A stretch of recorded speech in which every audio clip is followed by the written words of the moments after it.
Hello guys, आप सभी का बहुत बहुत स्वागत है इस चैनल पर। मैं आपका दोस्त सूरज शर्मा आप सभी का बहुत बहुत स्वागत करता हूं। मैं अपने बारे में बता दूं थोड़ा।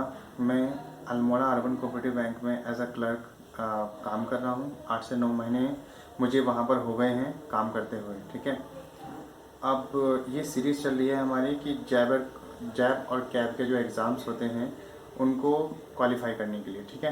तो उसके जो छोटे छोटे कॉन्सेप्ट्स हैं मैं आप सभी के सामने लेकर आता रहता हूँ, जिससे कि आपको उन बड़े बड़े कॉन्सेप्ट को समझने में आसानी रहे। तो आज जो है एक और तरीके का कॉन्सेप्ट लेकर आया हूँ। जैसे अगर आपसे कोई पूछ ले कि किस तरीके का लोन बैंक नहीं देता है, रिटेल बैंक। अब अगर आप इसमें देखेंगे तो रिटेल बैंक भी होता है और होलसेल बैंक भी हम इसे कह सकते हैं। होलसेल बैंक में आपका आ जाता है जैसे बड़े बड़े बैंक जो केवल कंट्रीज़ को लोन देते हैं, जैसे एशियन डेवलपमेंट बैंक हो गया आपका, एशियन डेवलपमेंट बैंक हो गया, वर्ल्ड बैंक हो गया आपका, है ना। तो और वर्ल्ड बैंक में भी काफ़ी सारी उसकी शाखाएं रहती हैं, अलग अलग तरीके से मतलब लोन देती है कंट्रीज़ के डेवलपमेंट के लिए। तो ये होलसेल बैंकिंग हो जाती है। और जो आप अदरवाइज जैसे कोई भी कस्टमर आपने देखा कि किसी बैंक में गया उसको लोन मिल गया, तो हम लोग करते हैं कंट्रीज़ के अंदर रिटेल बैंकिंग चलती है। कोई भी बैंक एक पर्टिकुलर कस्टमर को लोन देता है तो उसको हम जैसे रिटेल बैंकिंग कहते हैं। ठीक है। अलग अलग व्यक्ति को छोटे छोटे लोन हम लोग बांटते हैं। ठीक है। तो रिटेल बैंकिंग, तो आपसे अगर क्वेश्चन जैसे पूछा जाए, ये जो क्वेश्चन मैं जो भी आपसे जो कर रहा हूँ वो आने वाले जो जैब कैब में जो क्वेश्चन आते हैं ये उससे ही रिलेटेड है। कोई भी क्वेश्चन मैं आपसे अलग नहीं पूछ रहा हूँ। आपसे क्वेश्चन ऐसा पूछा जा सकता है किस तरीके का जो लोन है वो रिटेल बैंक मतलब कि जो कंट्री के अंदर चलते हैं। ठीक है। तो रिटेल बैंक जो पर्सनली यूज़ के लिए रहते हैं कस्टमर्स के लिए, तो वो किस तरीके का लोन है जो रिटेल बैंक जो है प्रोवाइड नहीं करता है। तो अगर मैं आपको ऑप्शन दूं, जैसे कि एक मॉर्टगेज लोन हो गया, दूसरा ऑप्शन आपका हो गया ऑटो लोन हो गया, तीसरा ऑप्शन की बात अगर हम करते हैं तो क्रेडिट कार्ड लोन हो गया, चौथे ऑप्शन की अगर मैं बात करता हूँ तो स्टॉक मार्केट लोन हो गया। तो आपके पास 4 ऑप्शन है, इसमें से कौन सा किस तरीके का लोन रिटेल बैंक जो है प्रोवाइड नहीं करता है। रिटेल बैंक के बारे में बता दिया मैंने, जो कंट्री के अंदर जितने भी बैंक हैं, बैंक की शाखाएं हैं जो पर्टिकुलर कस्टमर को लोन देती हैं, ये उनके लिए बात हो रही है। ठीक है। तो अब इस केस में आपका क्या होगा, तो इस केस में आपका राइट आंसर होगा स्टॉक मार्केट लोन। ठीक है। जैसे कि आप इस जितना भी स्टॉक मार्केट है ये मैक्सिमम जो मार्केट रहता है ये सेबी की अंडर में रहता है। ठीक है। सेबी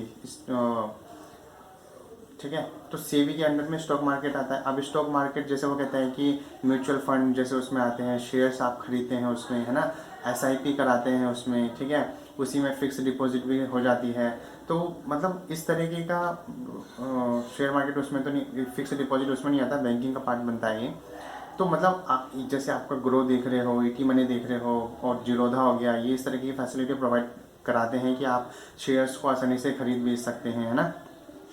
तो ये वाला उस वाले पॉइंट में आता है, स्टॉक मार्केट लोन आपका उसमें आता है। ठीक है। तो स्टॉक मार्केट लोन का मैंने बता दिया, आंसर होगा कि stock market loan bank provide नहीं कराता है क्योंकि ये रिस्क के अधीन रहता है। ठीक है। तो अब स्टॉक मार्केट लोन में आपका क्या होता है कि स्टॉक मार्केट लोन में बैंक नहीं रहता है, इसमें स्पेशलाइज्ड लैंडिंग इंस्टीट्यूशंस रहते हैं। ठीक है। स्पेशलाइज्ड लैंडिंग इंस्टीट्यूशंस रहते हैं जो स्टॉक मार्केट के लिए लोन देते हैं।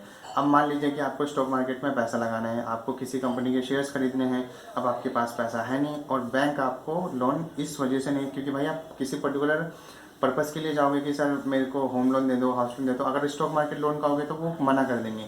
तो स्टॉक मार्केट ऑलरेडी ही आपका जो है रिस्क के अंडर में आता है। तो बैंक और बैंक के पास तो भाई जो पैसा बैंक किसी कस्टमर को लोन देता है एज अ लोन, तो वो तो कस्टमर्स का ही पैसा रहता है जो इकट्ठा हुआ और हमने ज़्यादा इंटरेस्ट पे दे दिया और कुछ इंटरेस्ट हम कस्टमर्स को दे देते हैं। ठीक है। उससे सिक्योर रहता है, उसमें बैंक मीडिएटर का काम करता है। बट लेकिन स्टॉक मार्केट का अगर आपने आज मान लीजिए कि हमने आपको स्टॉक मार्केट का लोन दे दिया, कल रिस्क में चला गया और काफ़ी समय तक जो है अगर रिस्क में ही रहा, वो अगर घट गया है, अगर रिस्क में ही रहा है, भाई बैंक को तो पैसा वो मिलेगा नहीं जब तक वो बढ़ेगा नहीं, जब तक पैसा बैंक निकाल नहीं सकता। अब और मान लीजिए बीच में कस्टमर आ जाता है कि भाई मेरा जो पैसा था वो दो, तो हम लोग कहाँ से देंगे। तो इस केस में stock market loan bank provide नहीं करता है। रिटेल बैंक कौन से होते हैं, जो कंट्री के अंदर काम कर रहे हैं पर्टिकुलर कस्टमर्स के लिए। ठीक है। तो ये हो गया स्टॉक मार्केट का लोन। मैंने बता दिया कि स्टॉक मार्केट में आपको शेयर्स खरीदने हैं, डिवेंचर्स खरीदने हैं, आपको जो है किसी कंपनी के शेयर्स खरीदने हैं, एसआईपी करनी है, तो उनके लिए जो लिए जाने वाला लोन है, मार्केट मतलब स्टॉक मार्केट में पैसा लगाने के लिए जो आपको पैसा चाहिए होता है, उसके लिए स्पेशलाइज्ड लैंडिंग इंस्टीट्यूशंस रहते हैं, वो देते हैं। रिटेल बैंक नहीं देता क्योंकि ये रिस्क के अंडर में आता है। और मैंने आपको 3 चीज़ें और बताई। एक मॉर्गेज लोन आता है, ठीक है। तो मॉर्गेज लोन के बारे में भी हम आपसे बात कर लेते हैं। जैसे मॉर्गेज लोन आपका होता है कि आपने अपनी किसी प्रॉपर्टी को, हाउस, किसी भी तरीके की प्रॉपर्टी हो गई, जैसे इसमें हाउस कहा जाता है, ठीक है, या उसके बिहाफ पर अपनी कंपनी के पेपर्स रख दिए हैं, ठीक है, एज अ सिक्योरिटी। तो जब आप किसी के पास, जैसे बैंक के पास नहीं, किसी के पास क्यों रखेंगे, जब बैंक आपको लोन दे रहा है तो एज अ सिक्योरिटी के तौर पे आप अपनी घर के कागज़ रख देते हैं, या फिर सिक्योरिटी के तौर पे कोई और कागज़ रख दिए, इंपॉर्टेंस के हिसाब से, कंपनी अच्छी चल रही है आपकी, कंपनी के पेपर्स रख दिए, ठीक है। तो इस तरीके की अगर आप जो है प्रॉपर्टी को बैंक के पास गिरवी रख देते हैं, ठीक है, तो उसको मॉर्गेज बोला जाता है। तो मॉर्गेज आप एज अ सिक्योरिटी के तौर पे हाउस पेपर्स, प्रॉपर्टी के कागजात दे सकते हैं। और जैसे कि अगर आपके पास गोल्ड है तो आप उसे भी जमा करके जो है आप एज अ सिक्योरिटी मॉर्गेज रख सकते हैं। तो मॉर्गेज का मतलब हो गया कि जमा, हमने बंधक कर लिया। मॉर्गेज का मतलब हो गया बंधक। बंधक मतलब अगर आपने इसको बैंक को दे दिया है, जैसे कि आपने, जैसे अब अगर आपने gold as a collateral, sorry, as a mortgage किया है, तो वो बंधक हो जाएगी बैंक के पास।